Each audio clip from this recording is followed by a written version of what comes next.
Okay, welcome back, folks, after lunch. Ooh, we're in the home stretch now of this meeting. Okay, it's the last afternoon, and I know after in a two-day meeting, it's push on. We want to make sure that we have as much energy as we close as when we started. That's it. So the final session that we're dealing on the life cycle course is on older adults, and then we'll have, as usual, a breakout session. And then we'll come back to have reports from that, and then have some sort of summation of things, and make sure that we hit on all the things that we had hoped to touch on in this meeting. So for the older adult section, we have two folks that are moderating, that have agreed to moderate this. Tamara Harris, who is chief of the Interdisciplinary Studies of Aging section at the National Institute of Aging at the NIH, and her section covers a broad range of topics ranging from molecular and genetic epidemiology and body composition to health disparities.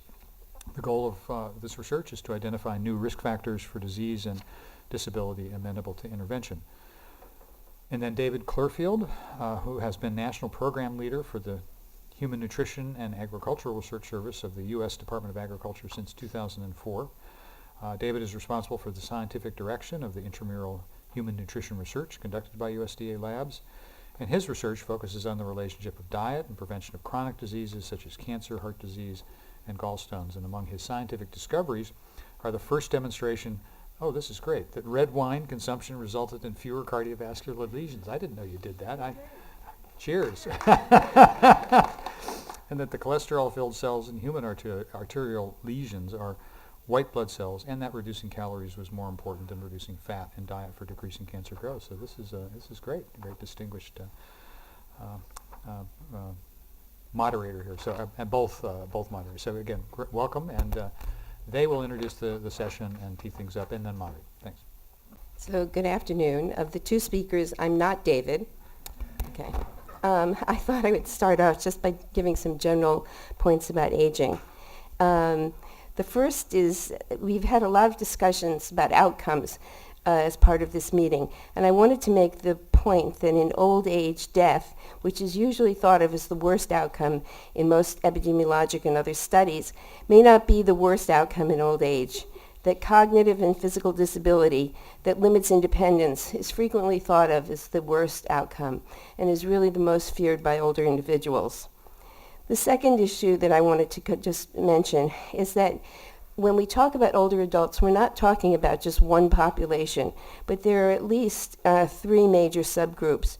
And when we have strategies for intervention, we need to account for this heterogeneity in the population. So the first population are those people who have activity of daily living disability and chronic diseases, lots of hospitalizations. And the goal really of prevention in this population is to maintain function and, if possible, to push forward back to a higher level of functioning. Let me just make sure, do people know what activities of daily living are? Maybe not.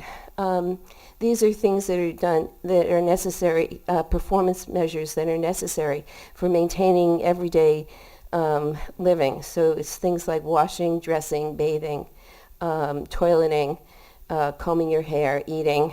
And there's a standard list that was developed primarily to allow for quantitation of disability in nursing homes. The second group of older individuals are those individuals who have mobility disability and difficulty walking up steps or walking distance or up steps. And this represents somewhere around 20 to 30% of the population.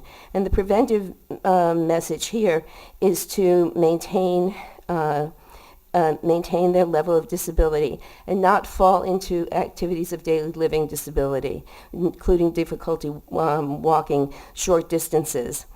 But the most important group of older people are still the 40 to 50% of older people who are high functioning.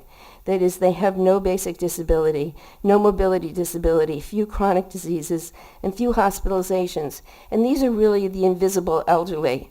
Because when we normally think of older people, we tend to think of people who are ADL disabled, not the people who are functioning at a high level. But those people are skating very close to the limit of their performance and need to have an intervention to increase physical activity just as much as those individuals who are at the level of activity of daily living in a disability. I think that that's been recognized at this center and needs to be recognized at other centers as well. So if we can approach the discussion with those points in mind, I would appreciate it. So I'm now going to call David Klurfeld up to introduce the speakers.